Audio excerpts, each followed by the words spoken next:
Olá, tudo bem? Vamos comentar alguns textos que poderão aparecer aí no Enem 2020. São textos fáceis, lembrando que o Enem, o interessante é você saber ler e interpretar, tá certo? Vamos ver aqui alguns textos. Essa questão já caiu em Enems passado, tá certo? Questão número 1, vamos ler aqui. Trata de uma charge, né? A preguiça é a mãe de todos os vícios, mas uma mãe é uma mãe e é preciso respeitá-la. Pronto. Olha, você fez essa leitura, deve observar tudo que você está vendo aí, né? Um rapaz, de fato, com muita preguiça, bem à vontade, e o texto ele começa a criticar que seja preguiça. Você espera que ele dê continuidade, mas aparece uma palavrinha aí que deixa de dar sequência a esse raciocínio dele. Então, isso aí é uma charge.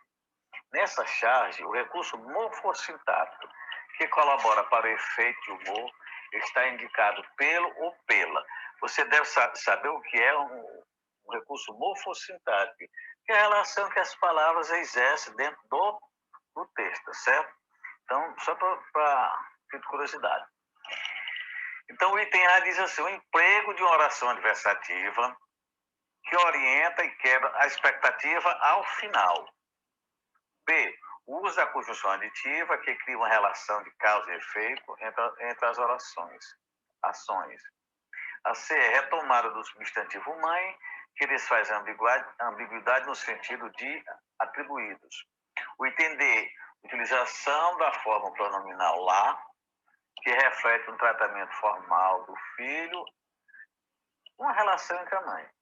E o item E. Repetição da forma verbal que reforça a relação de adição existente entre as orações. Olha, minha gente, dá uma olhadinha aqui, voltar ao texto novamente. Ele começa dizendo que a preguiça é a mãe de todos os vícios. Aí você espera que ele comece a dizer que a preguiça é ruim, tal, mas é quebrado. Então aqui nós temos o estudo das conjunções coordenadas, mas é uma conjunção adversativa, você já deve conhecer, não é isso? As principais conjunções, que elas são conjunções adversativas e as conjunções subordinadas. Aqui se trata de uma conjunção adversativa. Então, ele quebrou a sequência. Então, na lógica aqui, vamos logo para a resposta, seria o item A. Emprego de uma oração adversativa que orienta a quebra da expectativa final. A questão 2, vamos passar logo para 2. A escolha de uma nação como sede de uma Copa do Mundo de Futebol ou uma edição de Jogos Olímpicos, por exemplo, representa muito mais do que uma conquista esportiva. Pode ser um meio de divulgação política, o retorno ao investimento econômico e a vocação de sentimentos identitários, emotivos e culturais. No caso específico do futebol, podemos observar o interesse de países que não possuem reconhecimento nesse esporte, buscando sediar o principal evento futebolístico, a Copa do Mundo. Então, isso aí foi retirada da Revista Brasileira de Ciências do Esporte. Minha gente, a primeira coisa que você deve é tentar entender o texto. O que é que o texto está tratando? Se você, quando é um texto pequeno, você pode fazer outra releitura e descobrir aí, né? Então, nesse texto, é possível perceber que as razões da escolha da sede de um país sem vivência do futebol têm raízes em que? Atenção, nesse texto é possível perceber que as razões da escolha de sedes em países sem a vivência do futebol têm raízes em que?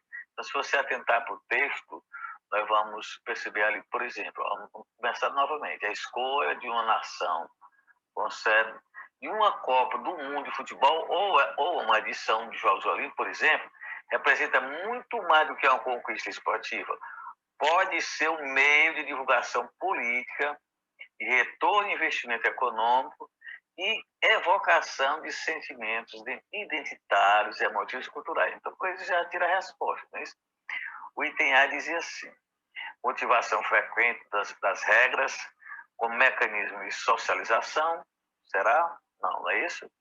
E aqui diz o item B: a criação de meios que atraiam potenciais consumidores desses esportes. Então, essa resposta está claramente no texto, né? Então, o item B seria o item correto. O item C diz que a intenção objetiva de observar os mais variadas culturas esportivas mundiais, o textão fala disso, né? Fala mais interesses. Investida crescente de estudos sobre o treinamento esportivo e eventos competitivos. Também não é isso, né? Então, a resposta correta seria o item B de bola, né? A criação de meios que atraiam potenciais consumidores deste esporte, certo? Então, nós temos agora outra tipologia textual, certo? Vamos comentar mais essa aqui. Em seguida, passarei para vocês alguns textos para vocês tentarem fazer e depois nós comentaremos, tá certo? Então, essa tipologia textual. Leia para uma criança, atenção, leia para uma criança. A cada livro, o Brasil inteiro vira página. Gostar de ler é o início de uma história cheia de descobertas e aprendizado na vida da criança. E tudo começa quando você abre um livro para ela. Então, você já deve, o texto é altamente fácil, compreensível, você deve, já, se não entendeu, fazer uma releitura, mas o texto, uma leitura clara e objetiva, né? Só que ele diz, os textos publicitários são produzidos para cumprir determinadas funções comunicativas. Os objetivos desse cartaz estão voltados para a conscientização dos brasileiros sobre a necessidade de que, vamos ver aqui, olha, a tipologia textual, você está vendo aí, né? Nós temos várias tipologias textuais. Então, o item A diz, as crianças frequentarem a escola regularmente, o texto diz isso, ou o texto retrata a formação leitora começa na infância. Então, quando você lê para uma criança, ela vai pegando hábitos de leitura, consequentemente vai criar hábitos de leitura e vai se tornar leitor. O item C diz, a alfabetização acontecerá na idade certa. Não está falando sobre a alfabetização na idade certa, né? A leitura ter o seu marco consumidor ampliado. Apesar de falar sobre leitura, nós não estamos discutindo isso aí. E as escolas desenvolveram campanhas a favor da leitura. Nem tão pouco isso. Então, o que é que nós induzimos? O que é que nos leva aí à resposta correta? O item B diz a formação leitora começa na infância. Lógico, se você começa a ler para uma criança, ela vai adquirir hábitos saudáveis. Vamos passar aqui para mais um texto, questão de número 4, não, para um quarto texto. Vamos ler, eu vou ler aqui para ficar melhor. Enquanto fugia de caçadores, uma raposa viu um lenhador e lhe pediu que a escondesse. Ele sugeriu que ela entrasse na sua cabana e se ocultasse lá dentro. Não muito tempo depois, vieram os caçadores e perguntaram ao lenhador se ele tinha visto uma raposa passar por ali. Em voz alta, ele negou tê-lo visto, mas com a mão fez gesto indicando onde ela estava escondida. Entretanto, como eles não prestaram atenção nos seus gestos, deram crédito às suas palavras. Ao constatar que eles já estavam longe, a raposa saiu em silêncio e foi embora. E o lenhador se pôs a prendê-la, pois ela, salva por ele, não lhe dera nenhuma palavra de gratidão. A raposa respondeu, mas eu seria grata se o gesto de sua mão fosse condizente com as suas palavras.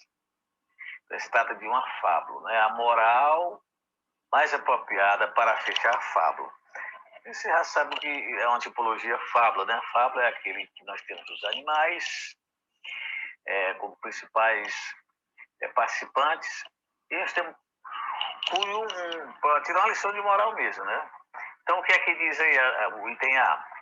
Esta fábula pode ser dita a propósito de homens desventurados que, quando estão em situações embaraçosas, rezam para encontrar uma saída, mas assim que encontram, procuram evitá-la. Você deve ter entendido o texto, né? De que é que trata o texto? Uma perseguição a uma raposa, e os que vinham perseguido queriam encontrá-la. E quem tinha ocultado a raposa falou que não sabia, mas fez um gesto dizendo. Então vejam bem, desta fábula pode ser visto de uma pessoa a propósito daqueles homens que nitidamente proclamações nobres, mas na prática realizam atos vils, atos que não são condizentes com a sua postura. Então, se você observar aí, nós ficaremos logo com esse item B, tá certo? Então, a fábula tem esse sentido de moral, né? Essa foi a nossa participação com orientações para o Enem. Até a próxima.